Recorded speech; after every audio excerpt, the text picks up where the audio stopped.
because we had no family, there was no connections here. I had limited amount of money. Colleges in the US are very expensive. Hey there, my name is Carlos Salguero. I am originally from Quito, Ecuador, and this is the story of how I became a millionaire by age 29.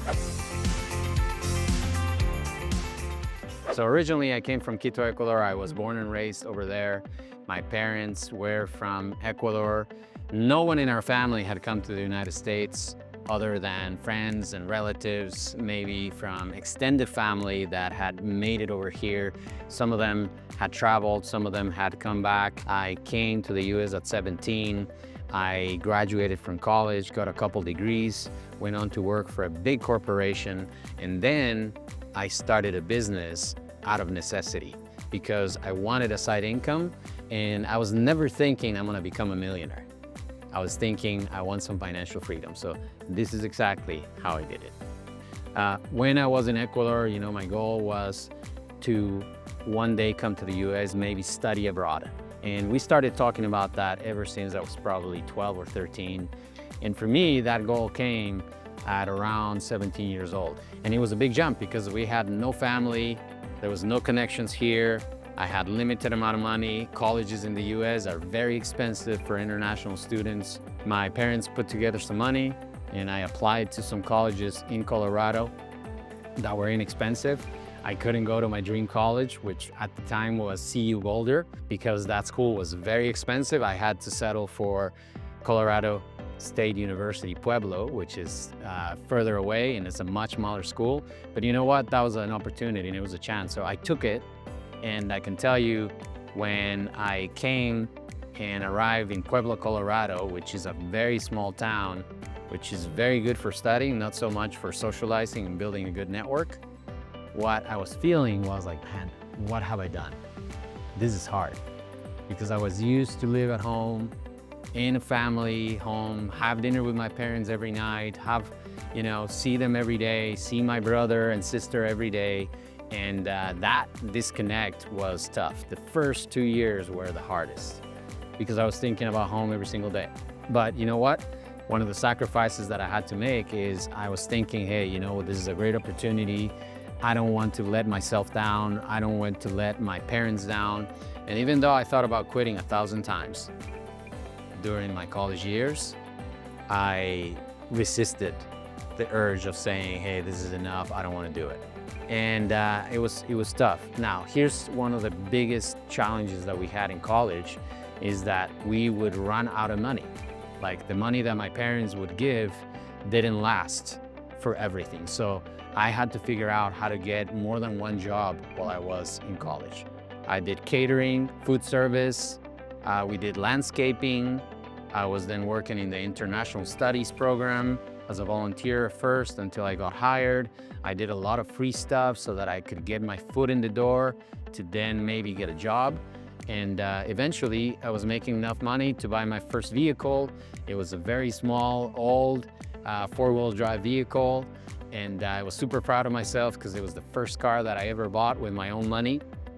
And I can't even remember how much I paid for it, probably $2,000, $3,000. And it did the job, right? It wasn't fancy. It wasn't something you look at and say, man, this car is great. But to me, it was a win. It was a victory, right? This little Jeep, four-wheel drive car, good for the snow, right? I wanted something good for the snow. And all along the way, what I was thinking is like, guys, my parents are making all these sacrifices for me to be in this country. I want one day to be able to say, hey guys, I don't need your money anymore. Like that was my whole goal. And that happened about halfway into college. About halfway into college, I was making enough money with my jobs and some sales that I did. I started selling printing to the school. My dad was a printer back at home, so I figured out a way to start some sort of a gig of flipping the stuff that my dad was printing at home and sell it to the college and pay for my school that way. So I was always very creative and trying to figure out a solution, right? I think one of the big contributing factors of me becoming financially free and a millionaire by 29 was I was always looking for, hey, how do I make this work? How do I make some money out of this? How do I create something? And I tried a ton of things, guys. I tried a lot of multi-level marketing, businesses. I tried to sell different things. So it was always on the lookout. And, you know, all the while without stopping my studies. I graduated from school. It took me 5 years to get 2 degrees. Most people take 7 years to get 2 degrees. I finished my undergrad in 3.5 years, and then I did my master's in 1.5 years because I was taking double the course load than everybody else. And more than me trying to be super ambitious, it's a money-saving technique. So I had a full-time education plus some, and I had a full-time job on top of that. And sometimes I had job plus part-time job. So I'm not gonna tell you it was easy. It was a lot of work, it was a lot of grind, but I was young. You know, I was young, I didn't need much sleep, and I was very focused and obsessed to get these degrees. Once I got the degrees, I truly thought that I was gonna go back and help my dad run his business. And when I called him and said, "Hey Dad, I'm gonna go help you with your business," he said, "No son, I think it's best if you stay over there. I think I'm gonna retire in 1 or 2 years." So that to me was kind of a mixed message from him, because I all along thought, hey, I'm getting a good education, I'm gonna go blow up his business. It's already in existence. But I think for him, it was more important for us to build a life here. And now I'm super thankful that he did that, even though at the time I felt super bad. I was like, my dad just rejected me from going and running his business. I was forced then to figure out a way to stay here because I had a student visa. That was another key thing. I had a student visa that only allowed me to be here if I was a student. Once I graduated, I needed to go find a job that would sponsor me for a visa so that I could have a work visa. So I went knocking doors, I applied to a lot of companies, I flew to interviews in places that I didn't want to live in. I remember going into Saginaw, Michigan to an automotive company there and getting the job offer. And I'm like looking at the job offers like, you know what, I don't want to live in Michigan. It's cold. And I ended up finding an opportunity in California, and I became an engineer at Hewlett-Packard. In the beginning, it was a free gig. They wouldn't hire me because I didn't have experience. So I said, hey, would you take me as an intern? Can I learn? And can I give you my time for free? And they accepted. And a few months later, they actually hired me as an engineer, paid engineer. I was giving everything I got, right? I was there early, I was leaving late. Some of the things that I think helped me early on in my job success is that I've never been the guy that just does what's expected. I've always been the guy that does more than what's expected, deliver more than what's expected. And if you do that, if you're always thinking, hey, how can I get more? How can I do the extra? How can I do one more rep, one more mile, one more iteration? It ends up compounding over time, and it gives you just so much more momentum than other people. So that's one of the things that I was always thinking about is like, hey, how can I do more? How can I gain an edge? How can I grow? I don't know exactly where I picked up that. I was probably sometime when I was working for my dad when I was a kid, when I saw my mom making phone calls late at night to clients. There was no set schedule. Like, I think I grew up in an environment at home where my dad would leave super early. He will come to lunch, have quick lunch with my mom and us when we come back from school, and then go back to the office. And then sometimes he will come back at 6, sometimes he will come back at 8, sometimes it will be 9 o'clock. Sometimes he would stay in the office till midnight, till 2 in the morning, because they had to work extra time to fulfill a job that he had. So I think I was watching this, and to me, the 9 to 5 never was the 9 to 5. Like, everybody else was leaving. I'm like, why are they leaving? I still have a lot of work to do. Let me finish my work, right? So it was more of a, to me, the traditional office schedule was just a suggestion rather than, oh yeah, man, I need to clock out. And yeah, I got in trouble a couple times at my job because I was racking up some overtime, and they're like, hey, you can't rack overtime. Like, why are you staying so late? And I'm like, because I'm still trying to finish my project. And they're like, well, if you do, we can't pay. I was like, okay, I still need to finish my project. So, you know, the money was good, but I was like, I was more results driven rather than money driven. Like, for the longest time, for me, the wins came not from making the extra $1,000 from the overtime pay. It came from, I got done with my project. I got done with this thing that I set out to do. That was my result. And I think that's one of the things that sometimes holds back a lot of people is they're not results driven. They're time driven. They're like, oh, I put 12 hours of work. I worked 7 days a week, right? When time could be irrelevant. Like you could be working 7 days a week for months on end, but if you don't get results, what does it mean? It doesn't mean anything. Because as an entrepreneur, eventually you're not trading time for dollars anymore. When you're in a job, and I was in that job, so I was treating that job almost like it was my own business because I wouldn't care about starting time, ending time, PTO, right?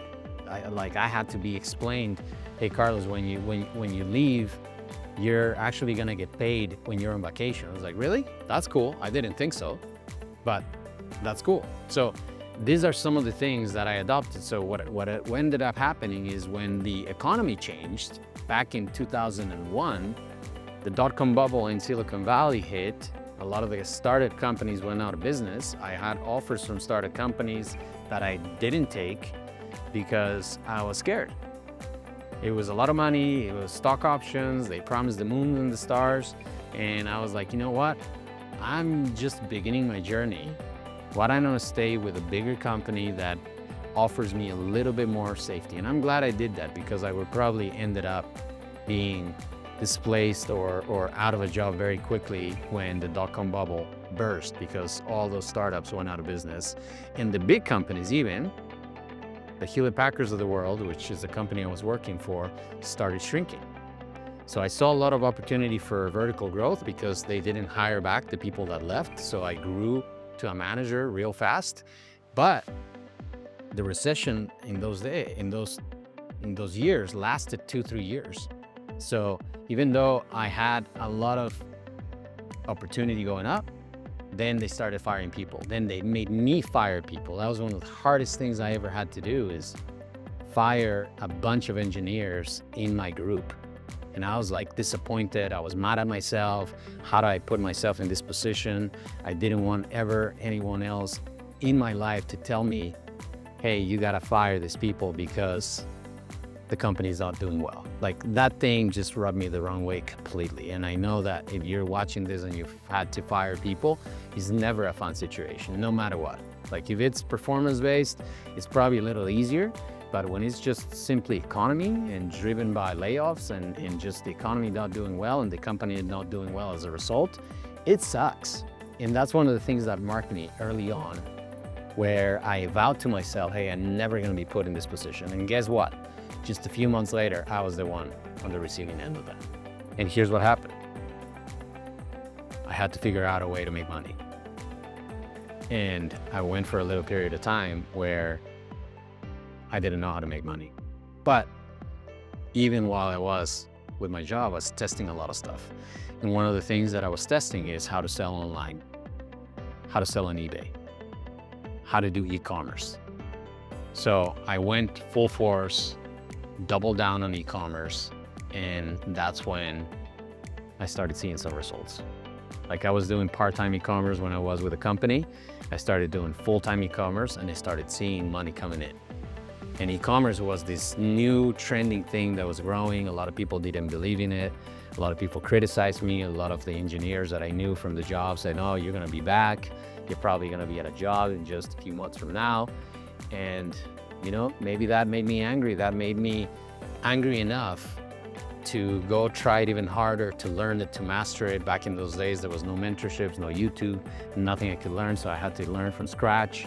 I had to just trial and error, invest my money, max out my credit cards, buy inventory that sometimes sold for a profit, sometimes sold for a loss.